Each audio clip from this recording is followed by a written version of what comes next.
Hi everyone, I'm Jen Knoedl with JenKnoedl.com, and today I have a very special guest, Lisa Lubin, and Lisa is from LLWorldTour.com. Hi Lisa.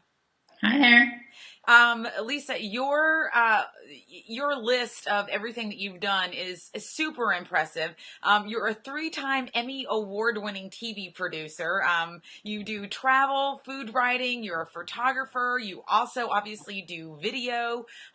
You do all kinds of writing. I see Encyclopedia Britannica, Orbits, Huffington Post. I mean, really, the list goes on and on. How did you get started with all this stuff? Um, well, the beginnings, I guess, of it all is I was a broadcast journalist at ABC 7 in Chicago. I was a journalism major and worked in television for almost 15 years. So that was sort of my career. I was on that track, had a 401k and all of that stuff. And then about 7, 8 years ago, I chucked it all. I quit my TV job that I had for 10 years at Channel 7. I sold a condo in Chicago. I got rid of my car, got rid of my stuff, and I took off to travel around the world for what I thought would be a year. Oh, okay. So it wasn't necessarily this is the new direction. It was you kind of taking a retreat. Yeah, I took, a sabbatical or a career break or whatever. I just left to travel. I didn't really label it. Because I love traveling. I had always loved traveling for years and would take my vacation time, which was like 2 weeks, and go as far as I could. And every time I would come back, I was dreaming of the next trip. And I think I knew I loved it, but subconsciously or consciously, I never knew that that I wanted to take a year off. I might have had glimpses of that, but of course I couldn't do that. That's crazy. Da, da, da. Until I realized I could do it. Just it sort of slowly came together, a few years ago when things just started to fall into place, and I heard about other people doing it, and I still was like, "Oh my God, you're so lucky! I can't do that." Which is the same thing people tell me today, and Right. of course, I'm always like, "Yes, you can. Here's how. It's cheaper than you think. It's safer than you think." So I've reached like a tipping point where I've realized, yeah, I'm gonna do this. I'm gonna go do this. I have nothing to lose. This is great, and of course, it was the best thing that I ever did. I love that because it's somewhat similar to my story. Except you're doing a lot more traveling. I found myself working corporate marketing and then thinking I gotta travel. Moved up to Chicago and well, just Chicago. I mean, it's expensive, and of course, I love Chicago. And I found myself spending all my money on Chicago. And then next thing you know, I'm not traveling. I'm back in the same kind of a loop, and you kind of feel like I felt like I couldn't get to a place where I could stop once again. Now it was something I enjoyed more than maybe corporate marketing, but it was still that I can't get out of the little hamster wheel. Yeah, it's not easy. It's not easy. Now you're going to talk at the Women in Travel Summit this weekend, and you're going to kind of open people's eyes to how they can do that. And I would love to hear if you have some tips on how people can just make that leap or make a baby step. Yeah, and I don't know for your recording, but the summit will be over when this airs on your site. And I'm actually talking. I'm on a budget travel panel at this summit, and I'm also talking about video. So that's a whole other thing that I do because I was a producer. Now I do some video consulting, helping people make their own video. But as far as taking the leap, I mean, first of all, of course, someone has to want to do it. And then it is baby steps, kind of figuring out, I think anyone can. I know people that do it with kids. I know people that do it that are married, any age, solo female, which I was when I was doing it. It's definitely doable. For me, I was lucky at the time. I didn't have kids. I had a cat. And it just so happened I would never, that was another reason it didn't ever occur to me because I would never leave a pet. I'm a big animal lover. And my cat got sick and died the year before I left. So when that happened, it was really hard, but also at the same time, I felt, I'm free because I had had this cat for 11 years and, now I didn't have this responsibility. My job was great at ABC, but I was ready for a change. I'd been there for 10 years. I definitely now agree more than ever with the idea that there's no reason you need to stay doing the same thing, the same career even your whole life, even though it was good. So why not learn something new and try something else? My life didn't implode. I make less money than I used to, but I've also learned I love it. I mean, I'm happy. I have freedom. I can work from anywhere in the world as long as I have this laptop. And I've also learned to live a lot cheaper than I used to. Like you said, Chicago is expensive, but it's actually cheaper than other places. Or I found ways to be in Chicago and save money so I can still have this sort of traveling lifestyle. And that lifestyle, I should stress, isn't like luxury resorts every week. You know, when I was traveling full time, I was staying at homestays, couchsurfing.com, which is free, Airbnb, you know, staying with people, staying in hostels, and occasionally splurging on like a hotel, which was $50 a night or something, like walk barefoot. And but, you know, now I find ways where when I'm traveling, I sublet my apartment in Chicago on Airbnb, so I'm not wasting my rent money. Or I only have a prepaid cell phone plan. So I've cut back on all of these things that I don't really actually care about. I don't have a car still, so I don't pay for any of that. So to me, saving money is making me money. So I don't care if my salary's not where it used to be, as long as I can balance it out. I hear that a lot with people that travel a lot, which is surprising. In interviewing people, I'm hearing a lot about the strategies. I think when a lot of people think about travel, or at least the way that I used to, it was more like you pick your destination and then you know, kind of put it all together from there. I've heard a lot of travelers say, you go where the sale is. You know, if there's a great sale, that's where you decide to go. You don't necessarily pick your destination and where you want to stay. And it does seem like it's a conscious choice, because travelers aren't necessarily the richest of the bunch. It's just what they decide to spend their money on. You know, maybe they're not going out for steak dinners every night.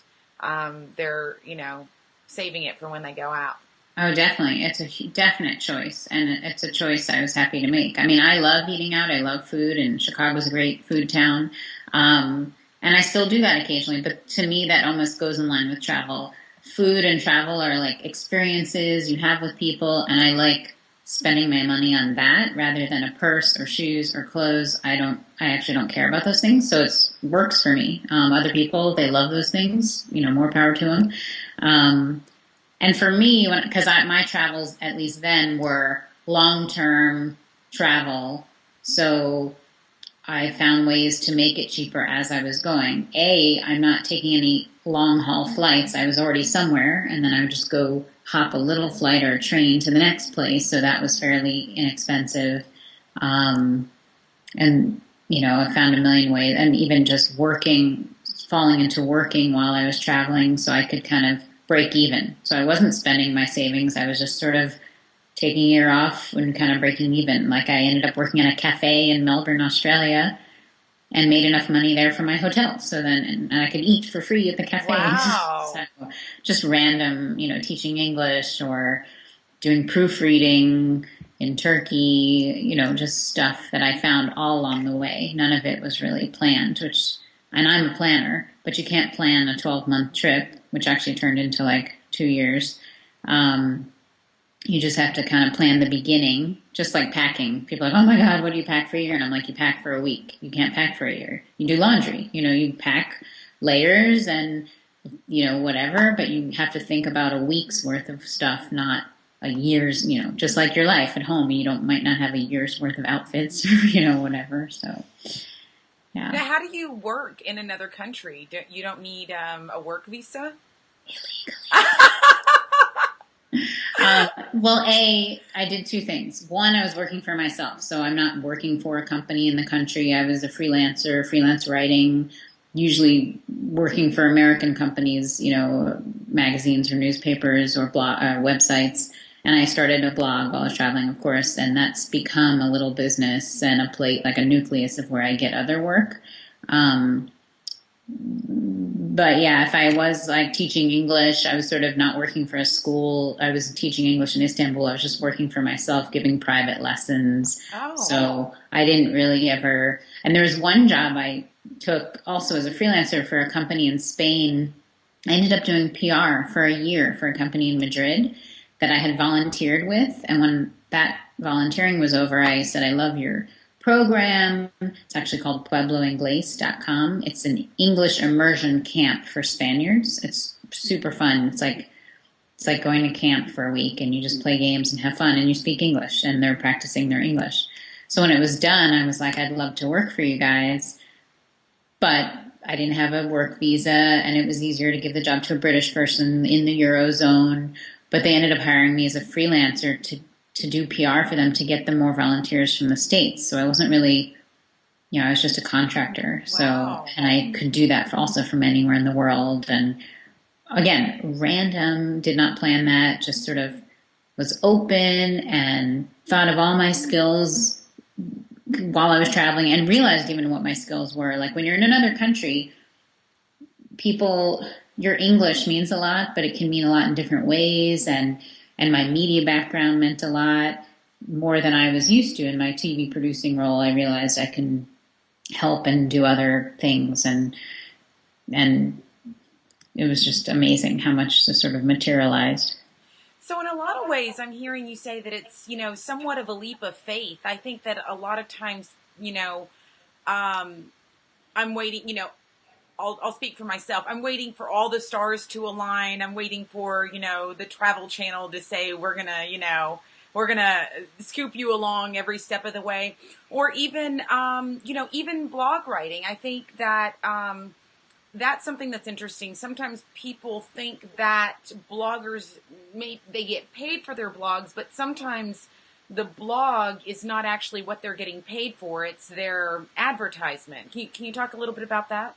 Sure. When I started a blog, I had no idea what I was doing. It was 2006, and it was really, I actually didn't even want a blog. I hated the word blog. I didn't want to be a blogger. And my friend convinced me to do it, and it was just for my friends and family. And because there were fewer travel blogs back then, I was lucky. And because I was in media, I got some media attention, like Chicagoist did a story on me and whatever, and some people found me. And it was years, like a couple years before I started making some money in advertisements, and I still do that a little, but it's more that I decided I wanted to pitch and do. I was, covering all these great travel stories. And I'm a journalist, so I started, even though I only knew TV, and it's rare that a TV person goes to print, it's usually the other direction, but I was happy to be able to just work on my little laptop, and so I started writing for print, so I was making some money doing that. I do some speaking now about travel, encouraging people to travel, or to bloggers. I guess this sort of question, like how to bridge the gap from just sort of blogging for nothing to making it some kind of career, which I guess I've managed to do. I always say I'm cobbling together this career because I do writing, photography, speaking. I've written a couple ebooks. I do video consulting. And then I usually forget a couple of the other things I do. I can relate. Yeah. And now, now, and I go on press trips as like a writer, but I am working with some brands now, which is the sort of turning of the corner kind of thing where I'm working with brands and I am being paid to do social media, to work with them, to promote them and do campaigns with certain names, on a sort of a digital marketing campaign. Okay. That is so cool. I mean, it's there's no shortcut. I mean, it's just a lot of hard work. So that's actually good news. Yeah. And it's amazing because I'm from traditional media. So it took me a while to embrace that.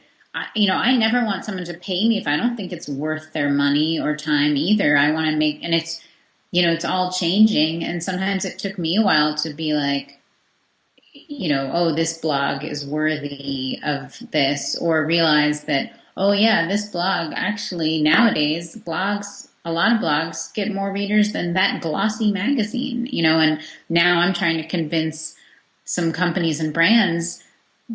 Some are new, forward thinking, which is great, and some are still old school, and I'm kind of in the middle, so I understand it all. Right. If they're like, oh no, we just want to be in print, and I'll get something in a magazine that I write for, and they'll be like so happy, and I'll be like, just so you know, this magazine has less eyeballs on it than this website that I also write for, but they still love to be in the pages of a magazine.